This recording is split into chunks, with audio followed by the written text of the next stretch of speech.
Thank the chairman.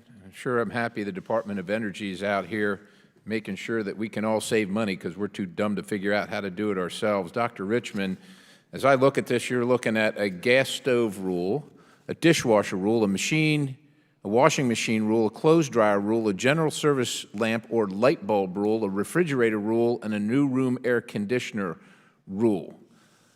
And you said earlier that you do not coordinate with radical environmentalist groups, but in May, in a letter refusing to provide testimony at a hearing in this committee, DOE relied on a court-ordered consent decree initiated by radical environmentalist activist groups for the basis for not providing witnesses. If you don't coordinate, why was that the case? So that, thank you for that question. You don't have to thank me, ma'am. Just answer it. It'd be great.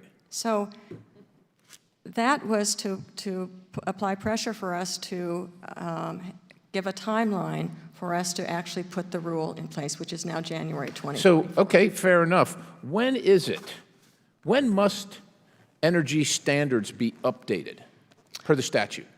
So every 6 years, DOE is to look to see whether... And consider them, right? Yeah. Okay, consider. Does that mean, does consider mean promulgate rules every 6 years? No, it does not suggest that. What we do every 6 years is we look to see whether... Okay, so when do you decide that it's finally time? Every 6 years, it's every 6 years you take a look to determine whether you like efficiency standards or not, but every 6 years you don't promulgate a rule, right? I just went through gas stove, refrigerator, air conditioner, clothes dryer, light bulb, washing machine, but every 6 years we haven't had one of them. So how come every 6 years we haven't had one if you look at them every 6 years? Well, every they're not exactly all timed for the very same year, of course. Well, they look like they're pretty well timed right now. Well, these 6 are certainly, yeah, but we have 60 appliances that we work with.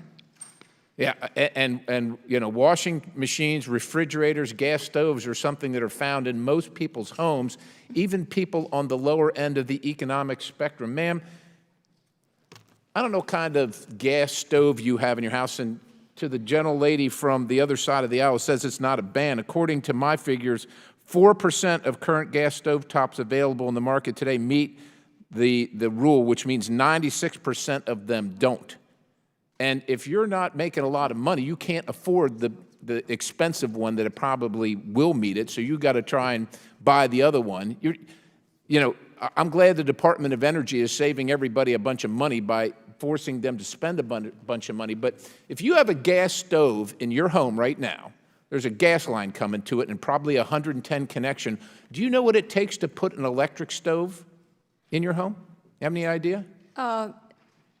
No, I don't, but I do. Here, I do. You got to run a 220 line, which means you got to probably have to get an electrician, because unless you know how to do that yourself, you're playing with potentially losing your life and electrocuting yourself.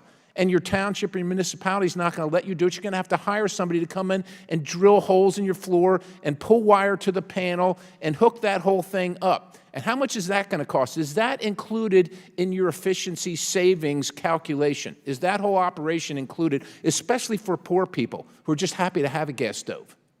Well, I have 2 things to say to that. First of all, we're not requiring anyone to change to an electric stove. So when your stove dies, when your stove no longer works, and the Department of Energy has determined you can't buy one of these, you got to buy one of the expensive ones or an electric one, because that's all you can afford, and then you got to run electricity. I'm just asking, have you included that in your calculation of saving us all from ourselves? Let me just say that we, again, are strongly in favor of consumer choice, and so the consumer... Apparently not. ...to do, and if Let me ask you this. DOE and EPA signed a joint memorandum on interagency communication and consultation on electric reliability in March, where both agencies agreed to consult with FERC on carrying out activities related to the reliability of the electric grid. Now, DOE's proposed regarding gas stove regulation encourages 40% of American households to switch from gas-powered to electric stoves. Did the DOE consult with FERC to ensure the rules proposed under your purview to not necessarily strain the U.S. grid? We did not. You didn't? No, what I'm saying is that in our energy Energy Conservation Standards Program, we did not consult with FERC on what. So does that mean the Department of Energy intends to ignore the impact of our nation's energy security for their own selfish reasoning and intent? Well, let me go back to the fact that we don't require anyone to change from gas to electric. Ma'am, you don't have to require them if they're not available on the market to buy. There's no requirement. You just can't get it. Thank you very much for limiting our choices. We thought we were free in America until we met you folks. So I yield the balance. Thank